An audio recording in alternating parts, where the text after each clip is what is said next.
Certains disaient avoir entendu des chants doux et mélodieux, d'autres des avertissements sévères ou des conseils bienveillants. Les plus sceptiques, quant à eux, y voyaient des jeux d'enfants ou des illusions auditives provoquées par le vent sifflant à travers les branches. Maëlie fut l'une des premières à prendre ces murmures au sérieux.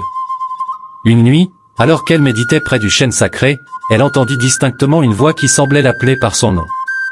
Troublée, elle se confia à Harry et Lena.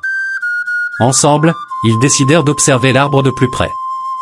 Ils passèrent plusieurs nuits à veiller sous ses branches, écoutant attentivement les murmures qui devenaient de plus en plus fréquents et intelligibles. Les réactions des villageois face à ces phénomènes furent variées. Certains, comme Maëlie et Arik, y voyaient des signes de la présence spirituelle de l'arbre et redoublèrent de respect et de vénération. D'autres, cependant, furent pris de peur et d'inquiétude. Des vieilles superstitions refirent surface, et des récits de malédictions et de présages funestes commencèrent à circuler. Les premières manifestations étranges autour de l'arbre ne tardèrent pas à se produire. Les animaux semblaient éviter le chêne sacré, et les oiseaux, habituellement nombreux à s'y percher, fuyaient désormais ses branches. Les plantes aux alentours se fanèrent inexplicablement, et des fissures apparurent dans le sol près des racines de l'arbre.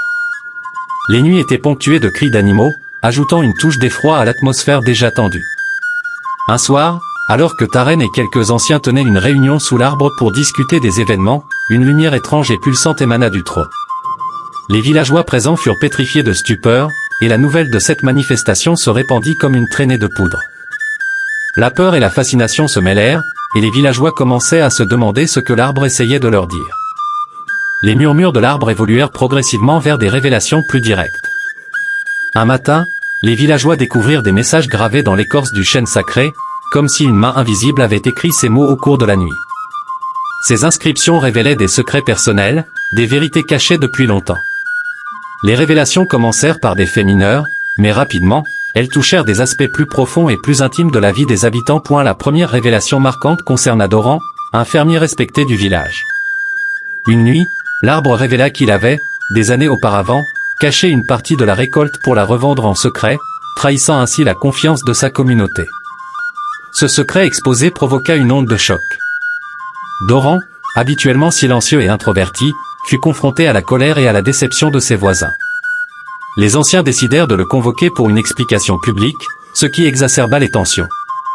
Les révélations se succédèrent, chacune plus choquante que la précédente. Les villageois, pris entre la fascination et la terreur, observaient avec une attention croissante les messages de l'arbre. Ces révélations semèrent la discorde, mais aussi des alliances inattendues. Certains, se sentant exposés, cherchèrent à se racheter en aidant leurs voisins, espérant ainsi regagner la